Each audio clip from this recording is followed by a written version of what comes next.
The wealthiest man in recorded history followed 7 principles without exception.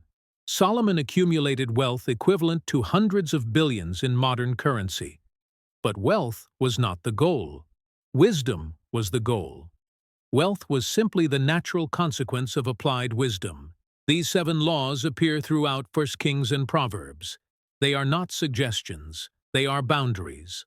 Solomon understood that violating any single principle would compromise the entire system. This is not philosophy. This is documented observation across 40 years of rule. Most people break these laws without knowing they exist. They wonder why wealth remains elusive despite years of effort. They blame circumstances, timing, or luck. But the problem is not external. The problem is structural. You cannot violate fundamental principles and expect results that require obedience to those principles. This is not punishment. This is cause and effect. Solomon knew this. The wisest financial minds today know this. The only question is whether you will learn before the consequences become irreversible. There are 2 types of people in every economy. The first type chases money directly. They work for wages. They trade time for dollars. They celebrate salary increases. They measure success by annual income. They feel productive. They feel responsible. But something is missing. The money arrives and disappears. The cycle never ends. Retirement becomes a distant hope rather than an inevitable reality. They are not lazy. They are not stupid. They are simply operating within a system that was never designed to build wealth. It was designed to extract labor. The second type works for assets. They trade time for ownership. They build systems that generate income without their presence. They celebrate acquired equity. They measure success by cash flow and appreciation. The work feels different. The timeline feels different. They are not chasing money. They are building machines that produce money. One group works inside the economy. The other group builds pieces of the economy. One creates income. The other creates wealth. The difference is not talent. The difference is not starting capital. The difference is understanding what Solomon understood 3,000 years ago. Work is not the path to wealth. Ownership is the path to wealth. Work is simply the tool you use to acquire ownership. 1 Kings chapter 3 verse 9 records Solomon's request. He did not ask for wealth. He did not ask for long life. He did not ask for victory over enemies. He asked for wisdom to govern justly, and God's response reveals the first law. Because you have asked for this and not for long life or wealth for yourself or the death of your enemies, but for discernment in administering justice, I will do what you have asked. I will give you a wise and discerning heart, so that there will never have been anyone like you, nor will there ever be. Moreover, I will give you what you have not asked for, both wealth and honor, so that in your lifetime you will have no equal among kings. Notice the structure. Wisdom first, wealth second, not as reward, as consequence. Wisdom creates the conditions in which wealth naturally accumulates. This is the first law. Seek wisdom, not wealth. Wealth follows wisdom automatically. But wisdom does not follow wealth. You can become wealthy through luck, inheritance, or exploitation. But without wisdom, that wealth evaporates. The statistics prove this. 70% of lottery winners declare bankruptcy within 5 years. 70% of inherited wealth disappears by the second generation. 90% disappears by the third generation. Wealth without wisdom is temporary possession. Wisdom without wealth is temporary poverty. Wisdom eventually produces wealth. Wealth does not produce wisdom. What happens inside your mind when you chase money directly? You become reactive. Every decision filters through immediate need. Should I take this job? Does it pay more? Should I start this business? Can I afford to? Should I make this investment? Will it generate quick return? The questions are wrong because the framework is wrong. You are operating from scarcity. You need money now. So you optimize for now. You sacrifice long-term position for short-term relief. This becomes pattern. The pattern becomes prison. When you seek wisdom first, the questions change.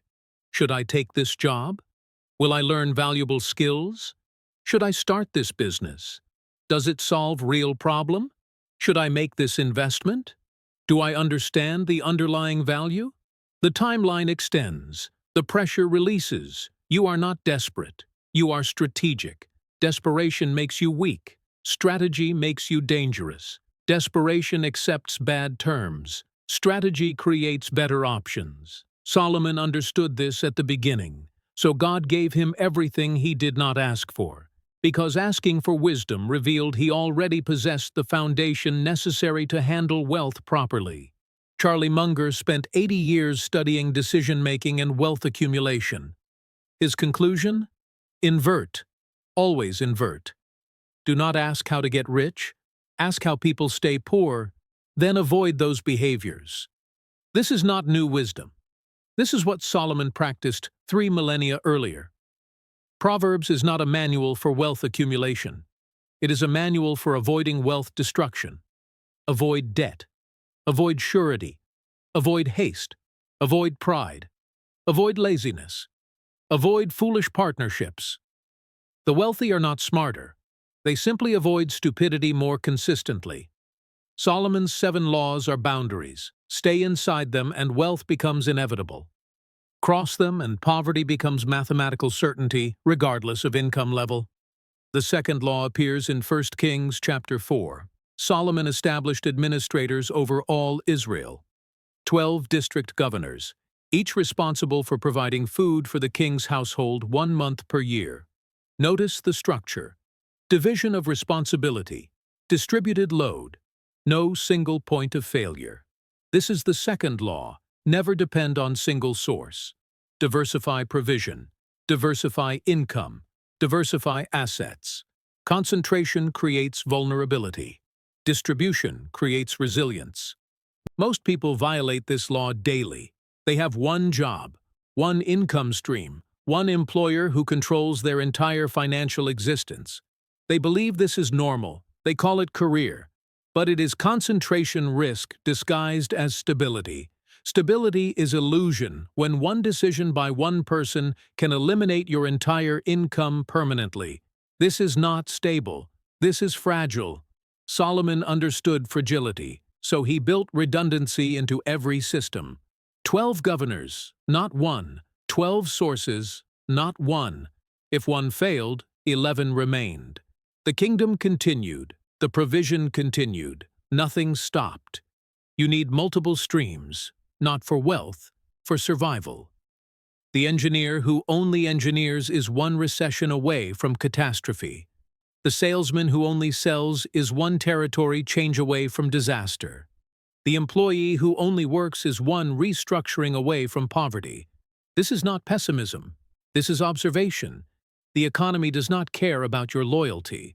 Your employer does not guarantee your security. You are responsible for building your own distribution system. One stream from employment, one stream from investments, one stream from side business, one stream from royalties or passive income. 4 streams, not 4 full-time jobs. 4 different sources that together create stability through distribution. Picture this. Economic recession arrives. Unemployment spikes. Credit freezes. Asset prices collapse. 2 people face identical crisis. First person has one income source, salary from employer. The company announces layoffs. He is gone. Income stops immediately. Savings drain. Mortgage payment looms. No options. No flexibility. Just fear and rapid depletion of reserves. Every day without replacement, income moves him closer to catastrophe. The job search becomes desperate. Desperation shows in interviews. Employers sense it. Offers decline. Terms worsen. The spiral accelerates. Second person has 4 income sources: salary from employment, dividend income from investments, revenue from online business, rental income from property. The company announces layoffs. She is gone. But income does not stop. Salary disappears. But 3 streams remain. The dividend income covers food. The business revenue covers utilities. The rental income covers mortgage. Total income dropped 60%. But survival continues. Time extends. The job search happens from position of strength, not desperation. She can wait for right opportunity. She can negotiate. She can even decline offers that do not fit. Same crisis, different structure, different outcome. This is not luck, this is distribution. The third law appears throughout Solomon's building projects. 1 Kings chapter 5 through 7 describes construction of the temple and the palace. 20 years of building, massive resource allocation. But notice what Solomon did first. He accumulated materials before starting construction. Cedar from Lebanon, stone from quarries, gold and bronze and precious materials. Everything prepared in advance. Then, construction began. This is the third law. Prepare before you build. Capital before expansion. Never build with borrowed resources. This law is most frequently violated today. People start businesses with debt. They buy houses with minimum down payment. They expand operations with credit lines. They believe leverage is sophisticated strategy.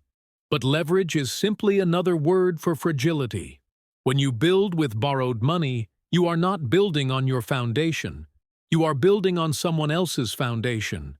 And they can remove that foundation whenever terms change. Interest rates rise. Credit tightens. Margin calls arrive.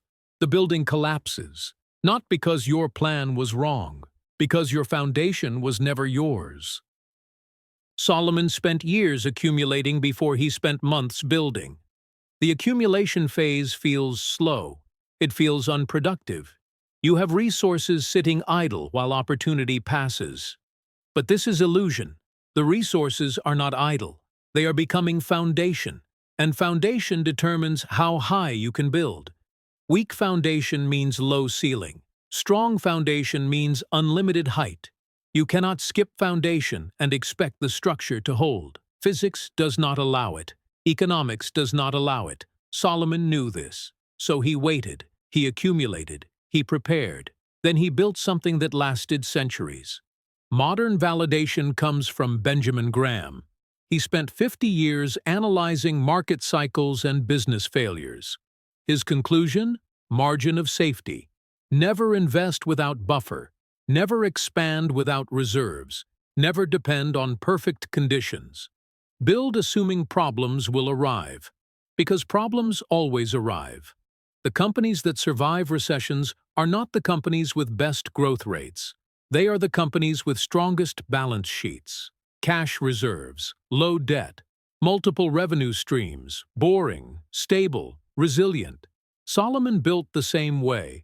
Graham called it margin of safety. Solomon called it wisdom. Same principle, different century. The fourth law appears in 1 Kings chapter 10. The Queen of Sheba visits Solomon. She brings gifts, gold, spices, precious stones. Solomon receives her generously, answers all her questions, shows her his wisdom, and then gives her everything she desires, more than she brought. Notice the pattern. He gave more than he received.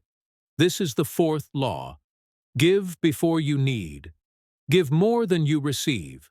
Generosity creates flow. Hoarding creates stagnation. Most people reverse this principle. They wait until they have excess before they give. But excess never arrives. Expenses always rise to meet income.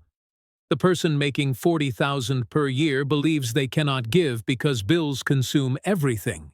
They promise to give when they make $60,000. They reach $60,000, but somehow expenses now consume $60,000. They promise to give when they make $80,000. The pattern continues forever. They never give because the decision is based on feeling of excess, and excess is feeling that never arrives regardless of income level. Solomon gave from the beginning, not from excess, from discipline. This is not about religion. This is about psychology. When you give first, before expenses, before wants, before feeling comfortable, something changes inside you. You prove to yourself that you do not need everything you earn. You prove you have more than you thought. You break the scarcity mindset. Money stops being precious thing you must hoard. Money becomes tool you can deploy. The psychological freedom is worth more than the financial cost. Give 10%. Give it first. Not from what remains after expenses, from what arrives before expenses. This is not prosperity gospel. This is not guaranteed return formula. This is discipline that changes how you think about money. And how you think about money determines how you handle money. The person who cannot give 10% is controlled by money. Money is master. They are servant. The person who gives 10% first demonstrates control. They are master. Money is servant.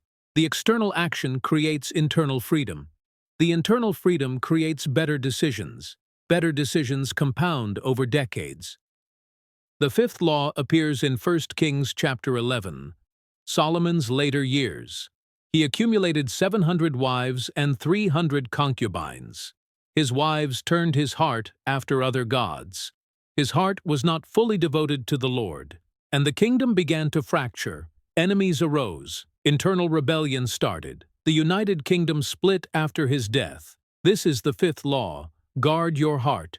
Your internal state determines external results. Compromise internally guarantees collapse externally. What does this mean practically? Your beliefs about money, work, wealth, and provision must remain clear. You cannot serve two masters. You cannot believe wealth comes from God and also believe wealth comes from manipulation. You cannot believe generosity creates flow and also hoard from fear. You cannot believe patience builds wealth and also chase quick schemes. The contradictions create internal confusion. Internal confusion creates poor decisions. Poor decisions compound into poverty. Solomon knew truth at the beginning, but he compromised over time. Multiple marriages to foreign wives were political alliances, practical strategy, wise diplomacy. But they brought foreign gods. Foreign gods brought foreign values. Foreign values corrupted his judgment. The external compromise created internal contradiction. The internal contradiction destroyed what wisdom had built. Not immediately, gradually. Erosion, not explosion. But the result was same. The United Kingdom lasted one generation after Solomon. Then civil war, division, permanent fracture. Your convictions about money must remain non-negotiable. Debt is slavery. You do not negotiate with this truth. Distribution creates stability. You do not compromise on this principle. Preparation precedes building. You do not skip this step. Generosity creates flow. You do not hoard from fear. These are not suggestions. These are boundaries. Cross them and consequences follow. Not as punishment, as physics. You do not fall from building because God is angry. You fall because gravity is law. Financial principles operate the same way. Violate them and you fall. The universe does not care about your intentions. The sixth law appears in 1 Kings chapter 4 verse 29. God gave Solomon wisdom and very great insight and breadth of understanding, as measureless as the sand on the seashore. Notice the description. Breadth of understanding, not narrow expertise, wide knowledge across multiple domains.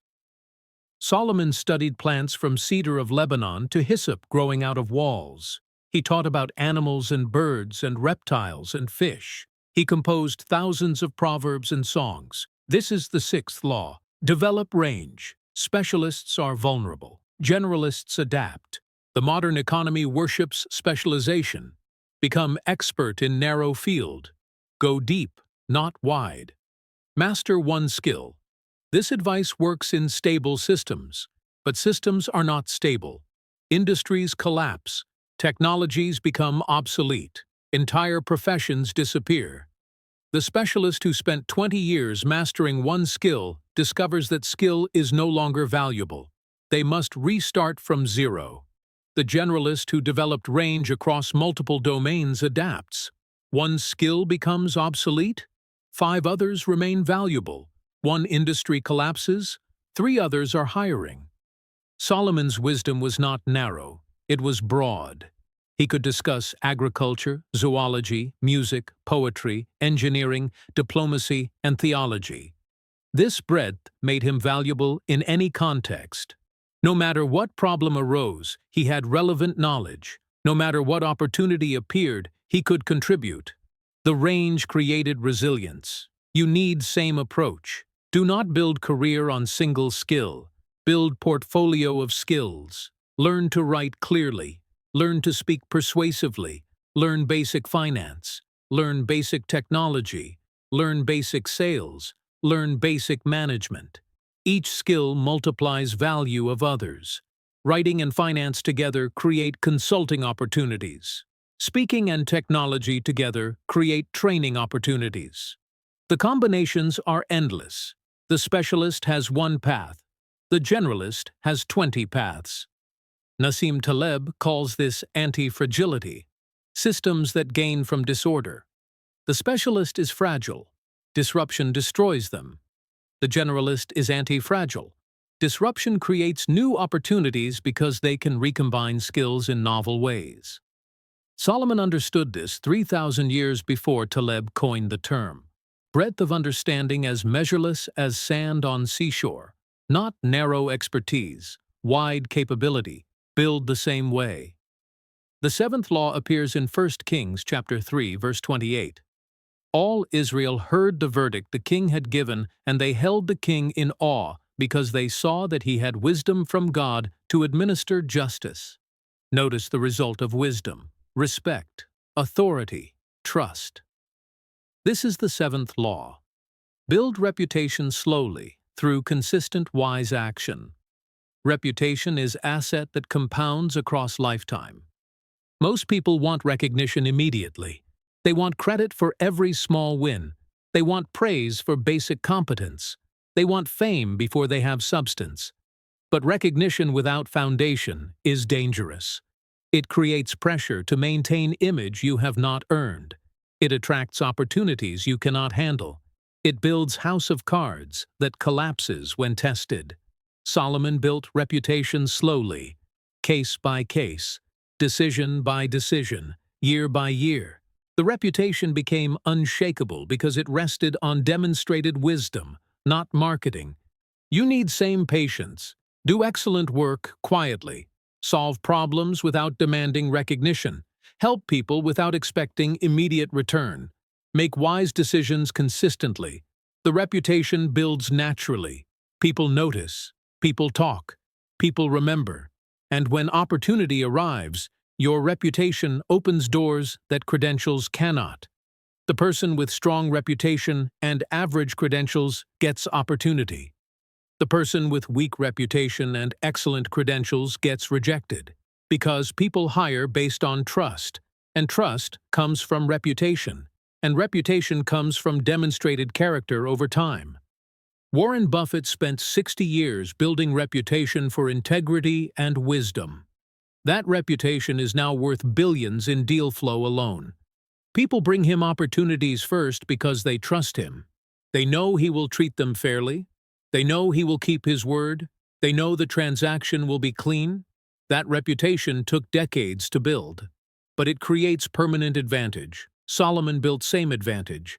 Kings traveled from distant lands just to hear his wisdom, not because of marketing, because of reputation earned through consistent wise action. These 7 laws work together as system. Seek wisdom, not wealth. Diversify provision. Prepare before building. Give before you need. Guard your heart. Develop range. Build reputation. Violate one and the others weaken. Follow all 7, and wealth becomes inevitable byproduct. Not overnight. Not through shortcuts. Through patient application of timeless principles. The rules are simple. First, invest in learning before earning. Read, study, find mentors, take courses, build knowledge base. Wisdom first. Always.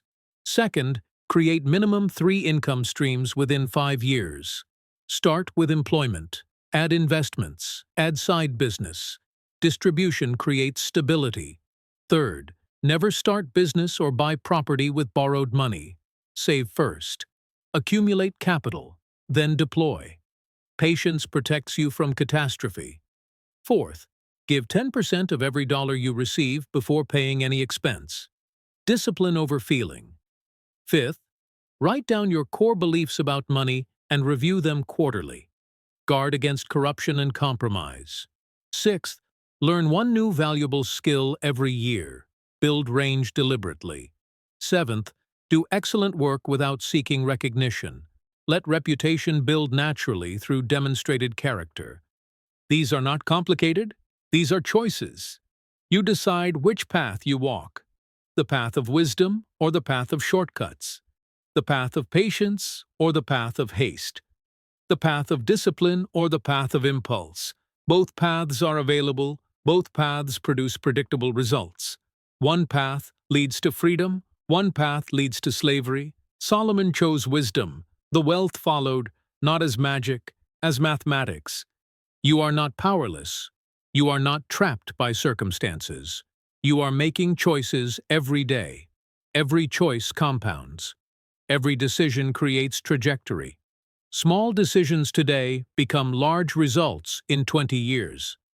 The person who gives 10% starting today will have given $30,000 over 30 years at average income. The psychological transformation from that discipline is priceless. The person who learns one new skill per year will have 20 valuable capabilities by middle age. The combinations of those skills create opportunities that cannot exist without them. The person who builds on saved capital instead of borrowed money will weather every recession without catastrophe. The preparation determines survival. This is not complicated. Seek wisdom. Wealth follows. Diversify provision. Stability follows. Prepare before building. Survival follows. Give before needing. Freedom follows. Guard your heart. Integrity follows. Develop range. Adaptation follows. Build reputation. Opportunity follows. 7 laws, 7 results. Ancient wisdom, modern application. Solomon proved it works across 40 years of rule. Munger, Graham, Buffett, and Taleb validated same principles in modern context. The question is not whether these laws work. The question is whether you will follow them. You are builder. You are steward. You are responsible for the wealth you pass to next generation. Your children will inherit your wisdom or your mistakes, your financial discipline or your financial chaos, your patterns of patience or your patterns of impulse. Choose the path of the builder. Walk in wisdom. Remember, the laws do not change. Only your obedience changes, and your obedience determines everything.